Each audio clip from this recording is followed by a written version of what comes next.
Hello everyone, my name is Elena, aka Mintimito, and if you're new here, welcome, and if you're not, welcome back to my channel where I do fun art challenges and talk about whatever's on my mind. And today we are doing a classic, the famous Redraw challenge. I've been wanting to do this video for a while, and so I decided it would be fun to do a redraw of my very first real digital artwork, aside from the doodles I did on MS Paint with a mouse. And it was a drawing I made using the free software GIMP and my very first tablet, which was a Wacom bamboo tablet that I got for Christmas back in, I believe, 2011. It was really old school, and I used that baby until 2017 when I upgraded to a refurbished iPad Pro as a college graduation gift to myself. And I'm so glad I have an iPad now, but that old bamboo tablet was the foundation of my digital art journey, and I'm really sentimental about all the illustrations I did with it back in the day. And the very first drawing I did on it was, of course, some fan art of the media that was consuming 2011 Elena's brain at the time, which was Death Note. Specifically,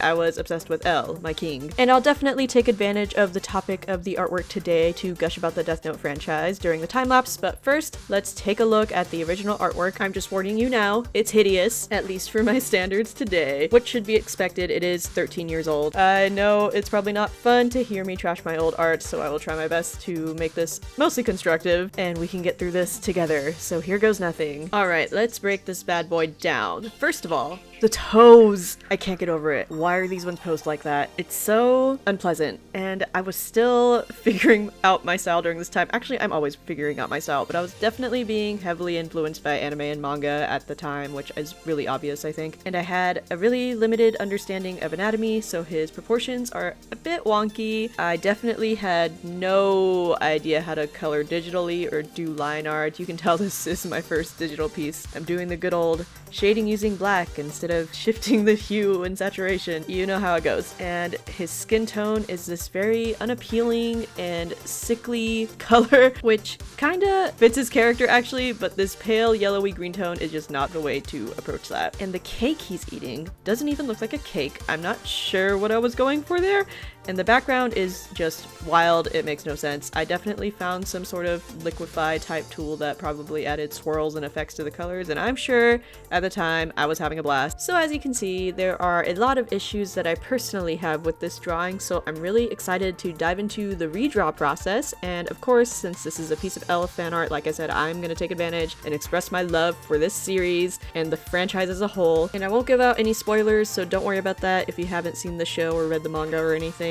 But I'll give a quick spoiler for what happens in this video. I did hit a bit of a snag, a plot twist if you will, during the drawing process, so keep an eye out for that, and that will also be pretty embarrassing, but we'll get to it when we get to it. Let's get started. Welcome to the time-lapse, everyone. So my intention going into this redraw challenge was to try and honor the original drawing as much as I could, while also making significant improvements where I felt it was necessary. So I definitely still wanted to have him in this iconic crouched position, although I did think it would look more appealing if he was slightly angled instead of straight on like in the original drawing. I also wanted to make the cake look more delicious instead of gross and vague, so I made sure to look up some strawberry shortcake pictures for reference, and I wanted to use a reference for the posing as well, but I had a lot of trouble finding good ones, I think because L's style of sitting is a bit unnatural, but that's part of why he's such an interesting character. And that seems like a good enough segue into detailing what I love about L and the Death Note franchise in general. Forgive me if this part gets a little long-winded, I just have a lot to say because I've been a fan of this franchise for over a decade now. So this series is actually really close to my heart because I consider it the first anime series that I became a hardcore fan of. I grew up with, you know, the classics like Sailor Moon and Pokemon, and I was especially really into Sailor Moon, but it was more like a standard childhood interest, I'd say, and not really like my own obsession. I did start reading manga in middle school, and I became obsessed with Vampire Knight. I know, tragic, if you know, you know. I could probably make a video about Vampire Knight at some point. I made so much fan art back in the day before everything went wrong, if you know, you know. But still, up to that point, I'd never actually fully watched an anime series before. Yes, a Vampire Knight anime existed, but I honestly hated the art compared to the manga, so I never finished it. And then finally, in my junior year of high school, my boyfriend Sean, who is now my husband, introduced me to Death Note, and we watched the whole series together, or at least most of it. I actually started to lose interest about halfway through the series. If you know, you know. But yeah, that's why the series is so close to my heart. It's the first anime show I got into, it was introduced to me by the love of my life, and it's something we experienced together really early on in our relationship, so despite its flaws, and it has many flaws, honestly, this series is just really special to me. But sappy stuff aside, I do genuinely like the anime a lot. For those who don't know anything about Death Note, I won't spoil it, but here's a brief synopsis. So basically, one day, an extremely intelligent, high-achieving student named Light Yagami stumbles upon a notebook called the Death Note, which was dropped by a Shinigami, which is a god of death, named Ryuk, and Light discovers that if he writes the name of a person in that notebook, then the person will die. He starts using it to kill and punish criminals on a massive scale, and this pattern catches the attention of the police, and they enlist a mysterious detective named L, the character I'm drawing here, to solve the mystery of who is causing all these deaths. And most of the show is basically like a cat and mouse game between Light and L, where they're trying to outsmart each other, and especially all the strategies that Light uses to avoid being caught. And it's a really cool concept, and there's all these rules about how the Death Note can or can't be used, and it's really fascinating to see all the intricate plans that Light has and the clever ways that L sees through those plans and gets closer and closer to finding out who's causing all the deaths. And it's just so fun. Like, really talking about all this makes me want to rewatch it. I've always been into mysteries and thrillers, and I loved the complex chessboard type of strategizing that Light and L would get into. Like, it would really put you on the edge of your seat. And I remember at the time I was definitely not on Light's side at all. I honestly kind of disliked him from the beginning of the show. I thought he was just really cocky and not a very sympathetic character. I wonder if I'd feel differently now by rewatching it, because it's been several years, I think, since my last rewatch. But I loved L immediately. I liked how awkward and weird he was, all his quirky behaviors, like the way he sits and how he basically only eats sweets. He's just a very entertaining and unintentionally funny character. Honestly, the show overall was really funny despite having a fairly dark premise. I feel like it does a good job of embracing the absurdity of the world and exaggerating really mundane scenes to add drama or humor. But like I said, the first time I watched the series, I got bored about halfway through, which was the end of season 1 basically, because there's only 2 seasons. So I didn't watch the second season until a few years later when the obsession started just kicking in again. You know, you have those phases, you remember something you were obsessed with, and then suddenly it consumes your every waking thought again. So at this point I had decided to finish the series, and it was fine, like not as fun as the first season, which I think is the general consensus among fans, but luckily for anyone who's into Death Note, there's way more content than you would think. Aside from the anime series, and of course the manga that it was based on, there's actually been multiple live-action adaptations, including 4 Japanese films, 1 Japanese drama, 1 American film, and a stage musical. And I think that's it, but feel free to correct me in the comments, I'm just going off the cuff here. And all of these adaptations really speaks to its popularity, because there's definitely not enough content in the original story to warrant all these other mediums, but I digress. I've seen 2 of the Japanese films and the American film. Right now I don't have much of an opinion on the Japanese ones because I honestly don't remember them or if I enjoyed them. It was kind of a fever dream, me watching them. As for the American one, I was entertained by how bad it was. However, I do hold the potentially unpopular opinion that the live-action Japanese drama series was actually good. Let me explain. And for those of you who know about the drama, I know what you're gonna say. Elena, you only like the live-action drama adaptation of Death Note because L is played by Kento Yamazaki. And to that I say, and what about it? I'm kidding, kinda. I won't lie, they definitely played into L's popularity as a character by casting a really attractive actor to play him. That's not the only reason this series is good, or at least enjoyable. I honestly think in terms of making an adaptation, they made a lot of really good choices, at least from what I remember. It has been years since I've seen it, so I should probably rewatch it before I go recommending it to people, but it's too late. The story stays pretty similar to the anime, but there are key moments that they change in ways that you wouldn't expect, so it makes the series feel fresh and new and exciting. And my favorite part of the drama is how they develop Light as a character and his relationship with L. I feel like they make Light a lot more sympathetic and likable, and you feel a lot more weight to his character arc over the story, in my opinion. And then his relationship with L goes so much deeper, and then there's one scene in particular that gets me really emotional when I think about it, because they do such a great job of building up the complexity of their relationship, and you just feel so much for both of them. I don't want to spoil anything though, and I really hope I'm not overly hyping this up because, again, I haven't haven't seen this series in years, but I also remember preferring the ending of the drama to the ending of the anime, and I'm pretty sure I still feel that way. So there's that. I'm not sure if the series would stand on its own much, but for fans of the original, I think there's a lot to enjoy from this version. And finally, there's also the stage musical, which is probably one of the best and funniest interpretations of the story. The concept of Death Note, while dark, is also really absurd and kind of camp, which is why I think making it into a musical works so well. It was mainly performed in Japan and Korea for some limited runs, and I believe you can find some recordings of them, at least the Japanese show, on YouTube. But there was also an English concept album made in 2014 that is so excellent. I highly recommend you look it up and listen. I adore it. And for a long time, there was no official live English production until last year, actually, and it was performed in London. And there's supposed to be a new production happening soon, or maybe it already happened, in Rio de Janeiro. And I'm so happy that the English version is finally getting noticed, and I'm excited to see what happens with it, and maybe if they were to tour in America, I would love that, because I would definitely want to see it. But yeah, now that I've ranted about Death Note for a million years, you can see that I'm just about done with the illustration of L. So some background for this, I made a deadline for myself with this video, and I was cutting it close, so I stayed up really late trying to finish it, and I did, and so here we have the final illustration.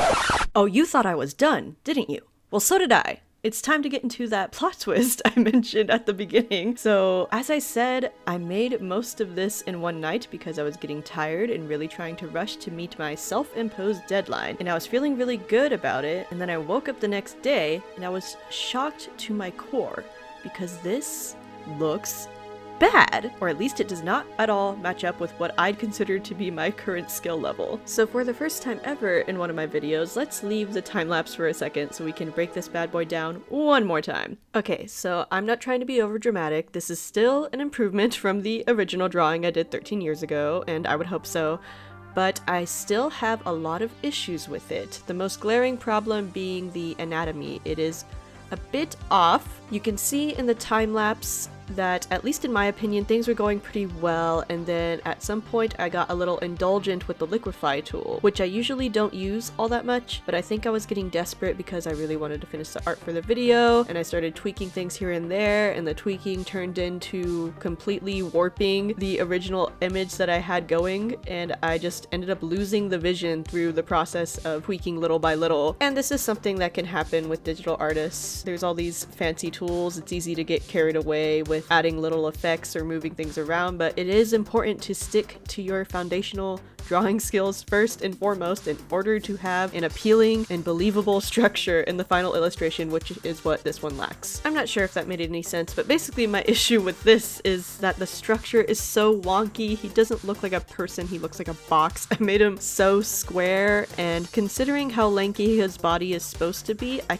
definitely made his shoulders way too broad, which they weren't originally. It happened during the liquefying, and making his shoulders too broad also makes his torso and legs feel too short, and the hand holding the fork is angled in a way that feels unnatural, and the background is also really busy, and I know I wanted to somehow pay respect to my original drawing, but sometimes you just gotta accept that those decisions you made as a baby artist just wouldn't be made today, and that's okay. So with that second analysis squared away, let's get back into round 2 of this redraw challenge, or at this point it's a redraw of a redraw challenge. I wonder if that's ever been done before. Anyways, alright, welcome back to the time lapse, everyone. Now, for those of you who have been following me for a while, you know that it's pretty common for me to restart a drawing, but usually I would just keep the same time lapse section because I restart pretty early on, usually after like doing a whole sketch, or maybe even after starting the line art. But this, like finishing an illustration completely and then starting over from there, this is a new record for me. So as I pointed out, there was a lot to fix with this one, and I knew the anatomy and the pose was the biggest issue, so that's where I was keeping my primary focus for this second draft. While I did look up references for the pose in the first round, I didn't look up nearly enough. I gave up pretty quickly on finding a good one because nothing was perfectly fitting what I had in mind, and I think that was my biggest downfall. So I took some footage of myself attempting the pose that I wanted and realized the pose that I wanted is basically impossible for a person to do, or at least for me to do, which then helped me to have a less strict approach to finding pose references, and eventually I was able to find one that pretty much did the job even if it wasn't perfect. it. And then I also took photos of my own hands as reference for the fork and plate so that way it would look less awkward this time. Once I did this, everything seemed to fall in place much more easily. I kept the line art for his hair from the first draft because that honestly turned out pretty well, but everything else was redrawn completely, and I focused on making sure the structure was solid before adding line art because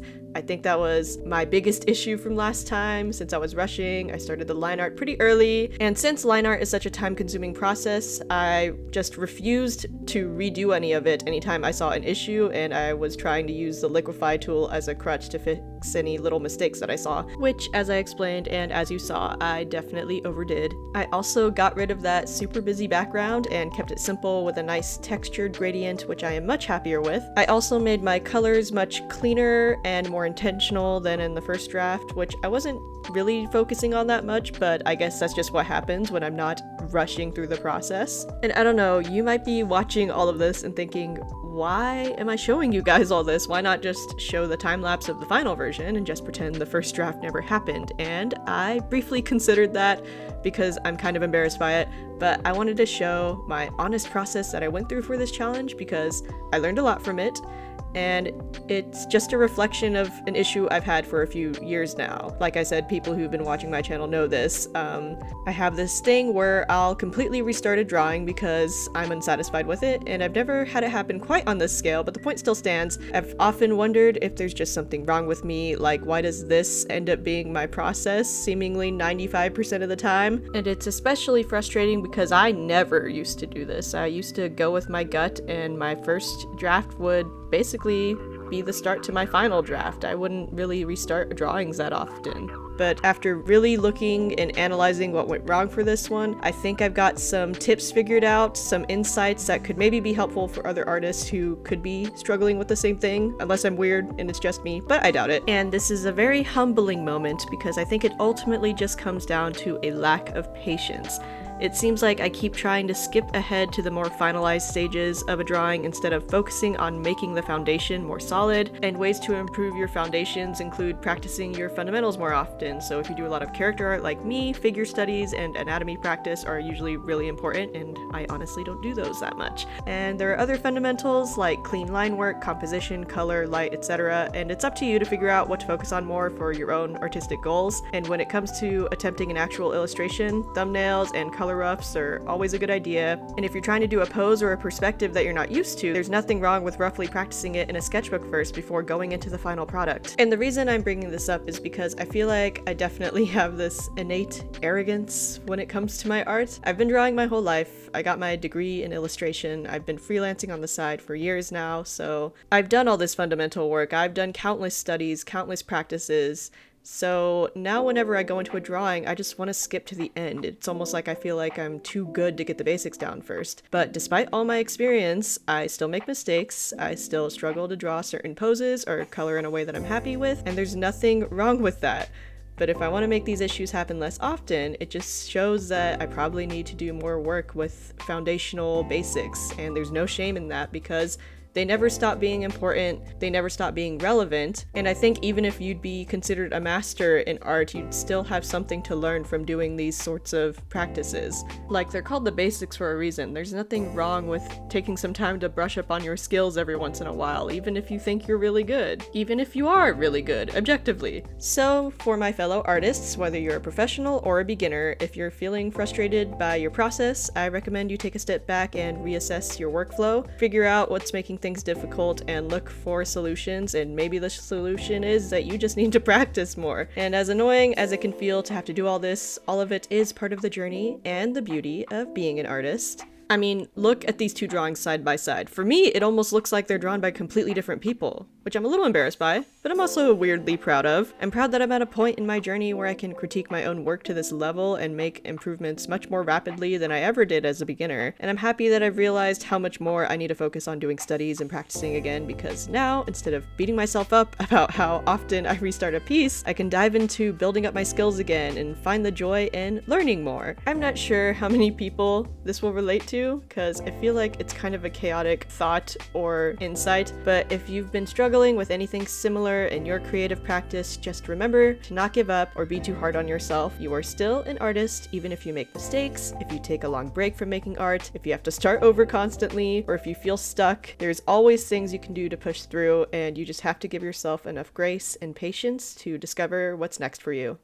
Thanks so much for watching this video. I know it was kind of a disaster, but that's what's so fun about making YouTube videos. It really gives me a chance to think about and analyze my art and reflect on it and figure out how I can improve. I feel like I learned so much more by taking the time to really dive into my work like this. And it's so funny that this was supposed to just be like a quick little challenge video as filler before a bigger video that I'm working on. And it just ended up being this really important lesson for myself, and hopefully one you guys can learn from too. This video took longer than I thought, and now it's the end of February when my last upload was the end of January. Time has been flying by. I keep trying to upload more often and promising that I will, and then life will just happen, or I'll have a huge struggle with the art for a video I did, like in this one. And I think for my own sanity, I'm just gonna have to stop promising certain videos will come out at certain times, at least not until I'm able to actually have a system where I'm uploading consistently. I hope that's okay with you all. But maybe now that I'm letting go of that pressure, I'll be able to actually create more, so who knows? But I'm going to do my best because your guys' support means more to me than I could ever really put into words. I can't explain the fulfillment I feel when I hear that my videos have inspired some of you, and I just want to keep making stuff that motivates you all to be creative and hone your own craft. So I'll be working hard to make whatever changes I need to in my life so that I can do more of this. My outros are always so rambly.